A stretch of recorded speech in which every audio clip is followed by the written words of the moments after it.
Hello students, welcome to my YouTube channel PCM कक्षा। Guys, इस channel पे मैं ना आपको 9th क्लास का कंप्लीट मैथ्स कराने वाला हूँ। सो मैं ना आपको आज पहला चैप्टर करा रहा हूँ। तो जिन दोस्तों ने मेरा चैनल अभी तक सब्सक्राइब नहीं करा वो जाके सबसे पहले तो अपने चैनल को सब्सक्राइब कर लीजिए और उसके बाद बेल आइकन दबा लीजिए ताकि आपको मेरे लेटेस्ट वीडियोज मिलते रहे और आप मेरे साथ अप टू डेट रहे। और आप ना अपने दोस्तों को भी शेयर कर लीजिए क्योंकि मैंने आज पहली वीडियो बनाने वाला हूँ क्लास 9th की, ताकि आप मेरे साथ साथ पूरा सिलेबस कर सके। तो इसलिए चैनल को ज्यादा से ज्यादा सब्सक्राइब करिए। सो दोस्तों, 9th क्लास का मेरा मैथ्स का पहला टॉपिक जो है ना वो है नंबर सिस्टम।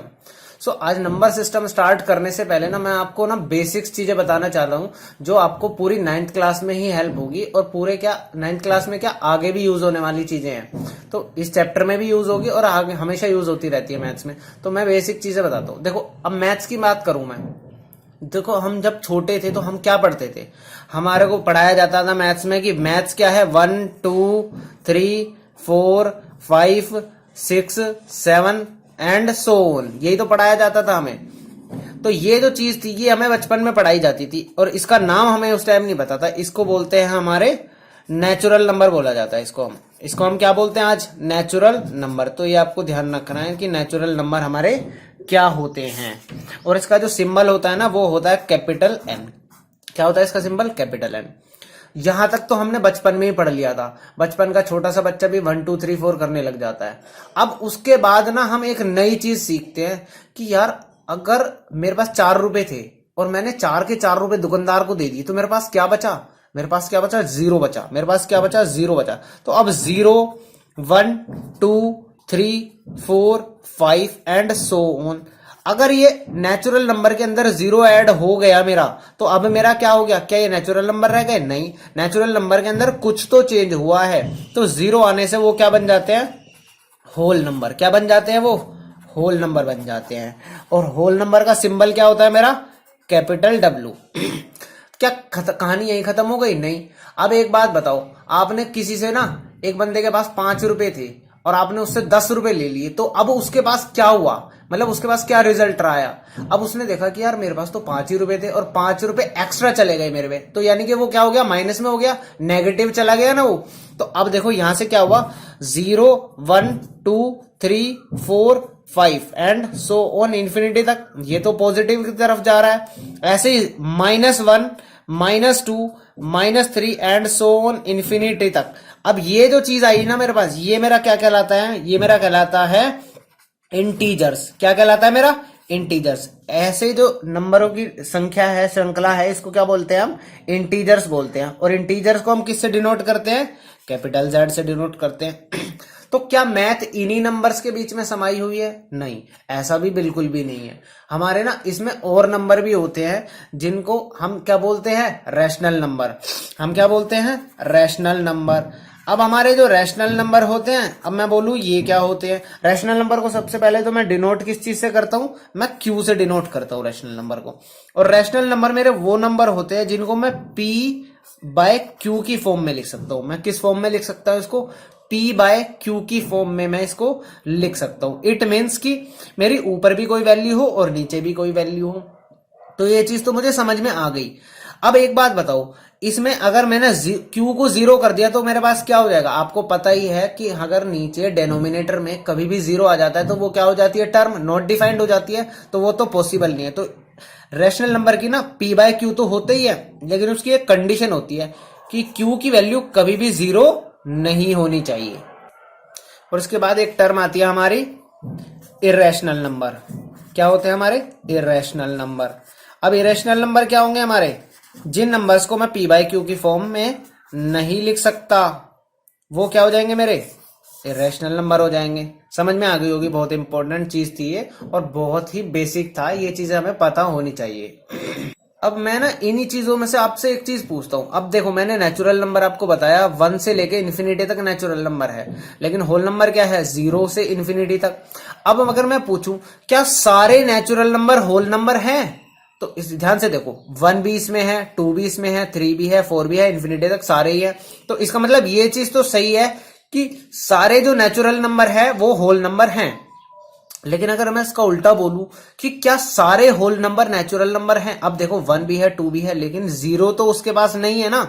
तो सारे होल नंबर हमारे नेचुरल नंबर नहीं है, बट इसका उल्टा तो जरूर है। तो इसी तरीके से हम इंटीजर्स में से पूछ सकते हैं क्या सारे होल नंबर इंटीजर्स हैं?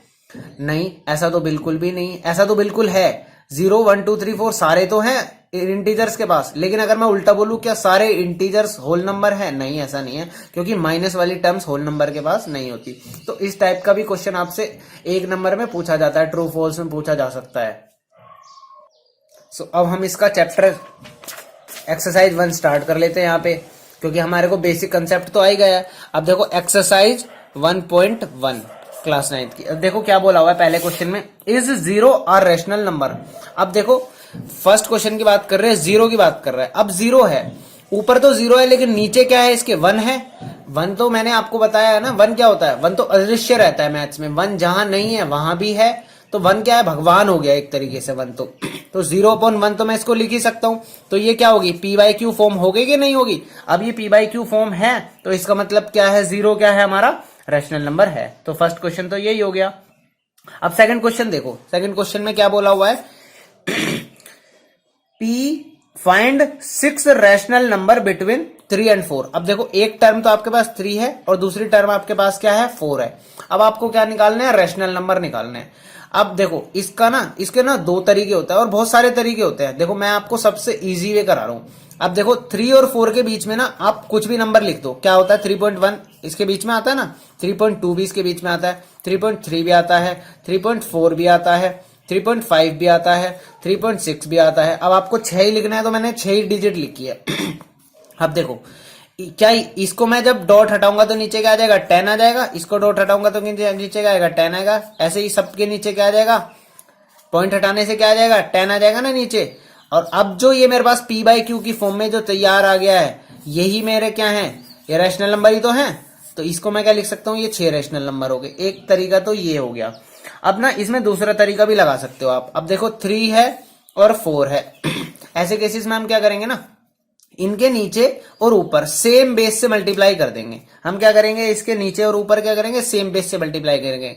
लेट सपोज मैंने क्या किया, ऊपर 6 और नीचे भी किससे कर दिया? 6 से मल्टीप्लाई कर दिया। ऐसे ही यहां पे हो जाएगा। इसमें भी मैंने क्या किया, ऊपर और नीचे 6 से मल्टीप्लाई। अब मल्टीप्लाई और डिवाइड तो मैं कर सकता हूं, क्योंकि एक ही बात होगी। 6 से 6 कट गया, रहा तो ये 3 ही, ऐसे ही ये 4 रहा। अब ध्यान से देखो ये क्या तैयार हो गया मेरे पास? ये हो गया मेरा 18/6 और ये क्या हो गया मेरे पास? 24/6। अब देखो इनके जो बीच की टर्म होंगी वो सारी क्या होंगी? रैशनल नंबर होंगी, और वो इसके बीच में ही आ जाएंगे। तो मैं लिख सकता हूं 19/6, 20/6, 21/6, 22/6, 23/6। इस तरीके से मैं आपको इस तरीके से भी, इस मेथड से भी मैं क्या कर सकता हूं? रैशनल नंबर निकाल सकता हूं किसी भी 2 नंबर के बीच में। अब देखो थर्ड क्वेश्चन देखते हैं हम।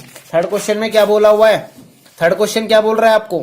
थर्ड क्वेश्चन बोल रहा है कि 3/5 एंड 4/5 के बीच में आपको क्या करने हैं? रैशनल नंबर निकालने हैं। अब देखो बेस तो हमारे को सेम दे रखा है, लेकिन जो हमारे पास न्यूमरेटर है, न्यूमरेटर में तो एक भी डिजिट का गैप नहीं है, 3 एंड 4 है। तो हम इसको क्या करेंगे? एक्सटेंड कर देंगे। हम क्या करते हैं? इसको किसी भी डिजिट से ऊपर नीचे मल्टीप्लाई कर देंगे दोनों साइड। लेट सपोज मैंने क्या करा, 10 से ही डिवाइड कर देता हूं उसको। तो मैंने क्या करा, 3/5 इंटू 10/10 कर लिया। और इधर भी क्या करूंगा मैं? सेम टर्म से ही ऊपर नीचे क्या करूंगा? मल्टीप्लाई करूंगा। तो ये मेरा क्या हो गया? 30/50 और ये मेरा क्या हो गया? 40/50। अब देखो 30 और 40 के बीच में मेरे पास कितनी सारी डिजिट्स है, मैं क्या सबको लिख सकता हूं। तो 31/50 एक आंसर हो गया, 32/50 हो गया, ऐसे 33/50 हो जाएगा, ऐसे ही मेरा हो जाएगा 34/50, ऐसे 35/50। आपसे जितने भी पूछे गए आप लिख सकते हो। अभी आपको इस क्वेश्चन में 5 ही पूछे गए थे, तो मैंने क्या कर दिया? 5 के 5 आपके सामने लिख दिए। तो उम्मीद करता हूं मैं आपको ये चीज समझ में आ गई होगी। अब देखो इससे आगे बढ़ते हैं हम। देखो फोर्थ क्वेश्चन में क्या बोला हुआ है? फोर्थ क्वेश्चन का फर्स्ट पार्ट बोलता है every natural number is a whole number. अब देखो नेचुरल नंबर में हमारे क्या होते हैं? 1 2 3 4 5 यहां से स्टार्ट होता है। तो क्या सारे होल नंबर में क्या होता है? 0 से स्टार्ट होता है, लेकिन 1 2 3 4 तो सारे ही आते हैं ना। तो इसका मतलब ये क्या है? फर्स्ट। अब ये बताओ ट्रू है फॉल्स है? तो ये क्या हो गया हमारा? ट्रू स्टेटमेंट हो गया फर्स्ट पार्ट। अब सेकंड पार्ट देखो हम। सेकंड पार्ट में क्या बोल रहा है वो? सेकंड पार्ट में बोला है कि every integer is a whole number. अब आप पता है आपको इंटीजर क्या होते हैं हमारे, इंटीजर में तो माइनस में भी टर्म्स आती हैं, लेकिन होल नंबर में माइनस में टर्म्स नहीं आती, तो ये क्या हो जाएगा हमारा, फॉल्स हो जाएगा। ऐसे ही थर्ड पार्ट को देखते हैं हम, थर्ड पार्ट देखते हैं। अब देखो इसमें बोला हुआ है कि every rational number is a whole number.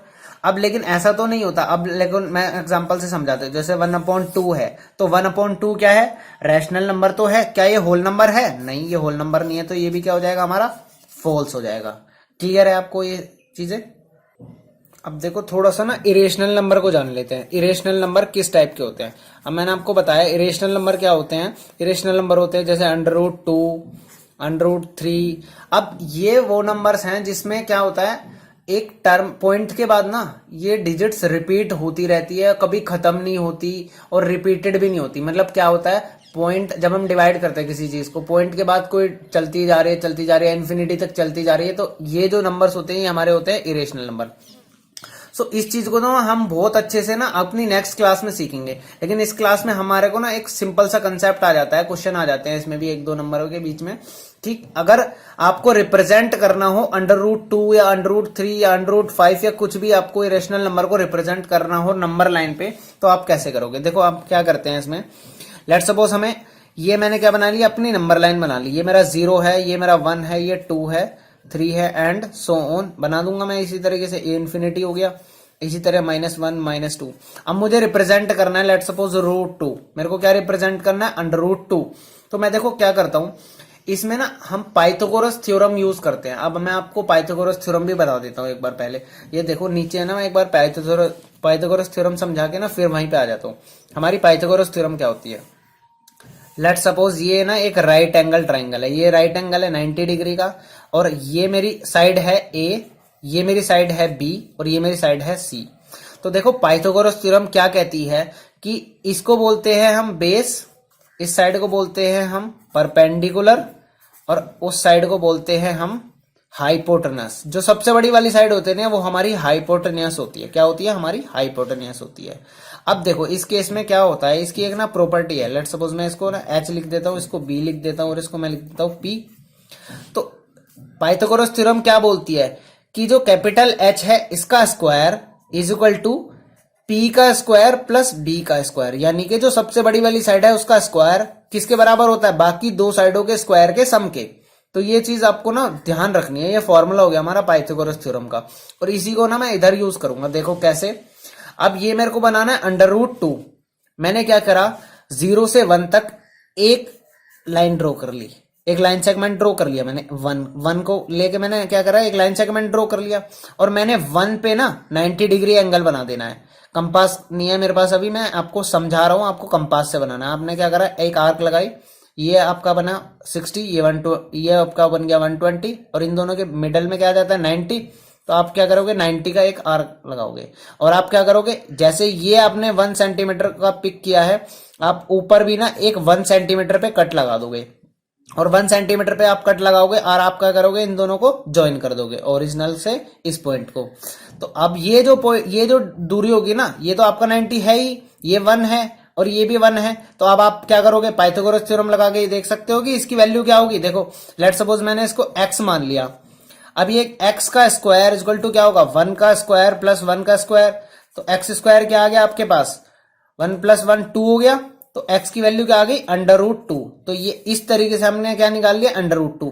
अब आप क्या करोगे, यहां से इस पॉइंट को ना क्या करोगे, कंपास में फीड करके आप इसको आर्क को ऐसे एक्सटेंड कर दोगे। तो यहाँ पे इस नंबर लाइन पे क्या करेगा, एक पॉइंट कट होगा, और यहां से ओरिजिनल से लेके आप यहां तक मार्क कर दोगे, और यही क्या होगा आपका √2 होगा।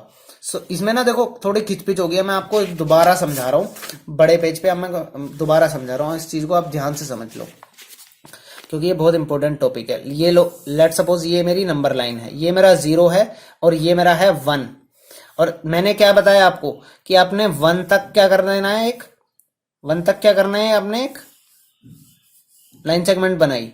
आपने इस पॉइंट पे क्या बना दिया, आपने 90 डिग्री एंगल बना दिया, 90 डिग्री एंगल बनाया, और आपने क्या करा, उसको ऊपर एक्सटेंड कर दिया, और आपने आर्क कहाँ लगाई, 1 सेंटीमीटर की दूरी पे फिर से आर्क लगा देनी है।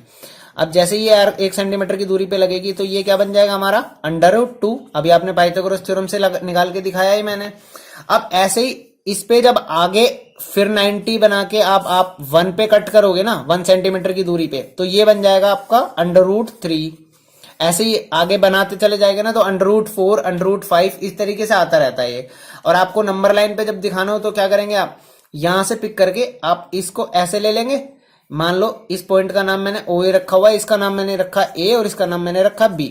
लेट सपोज ओ ए मैंने खोला कंपास, ओ ए कंपास खोल करके मैं यहां से इस पे क्या करता हूं, आर्क लगाता हुआ आता हूं। तो जहां पर भी ये पॉइंट कट करेगा नंबर लाइन को, उस पॉइंट को मैंने क्या कर लेना है, इस पॉइंट को मैंने कोई भी नाम देना है। जैसे सपोज मैंने पी पॉइंट दे दिया, तो जो मेरा ओपी डिस्टेंस बना, ये जो ओपी होगा ये मेरा क्या होगा, ये मेरा होगा √2। ऐसे ही मैं अगर ओबी से लेके जाता हूं, ओबी को कंपास खोल करके मैं इस तरीके से आगे एक्सटेंड करता हुआ आता हूं। ये पॉइंट मैंने मान लिया, सपोज मैंने दे दिया इसको क्यू, तो जो मेरी ओ क्यू डिस्टेंस होगा ये मेरा क्या होगा √3। तो इस टाइप से ना मेरे को नंबर लाइन पे बनाने के लिए आता है 1 या 2 नंबर में। तो ये कंसेप्ट आपको बहुत अच्छे से समझ में आना चाहिए। अब हमारी एक टर्म और आती है रियल नंबर। मैंने क्या बोला, रियल नंबर। अब जो ये रियल नंबर होता है ये क्या होता है, देखो रियल नंबर होता है rational number plus irrational number, यानी कि रैशनल और इरेशनल नंबर को मिला करके जो बनते हैं मेरे, वो क्या होते हैं मेरे, रियल नंबर। इसका मतलब जो भी रियल नंबर होगा वो रैशनल भी होगा और इरेशनल भी होगा। तो अब हम है ना एक्सरसाइज करते हैं, एक्सरसाइज 1.2। अब देखें उसमें क्या क्या है दे रखा है। सो देखो सबसे पहला फर्स्ट क्वेश्चन का फर्स्ट पार्ट क्या बोल रहा है, हमारे को बताना है state whether the following statements are true और फॉल्स और justify your answer. Every irrational number is a real number.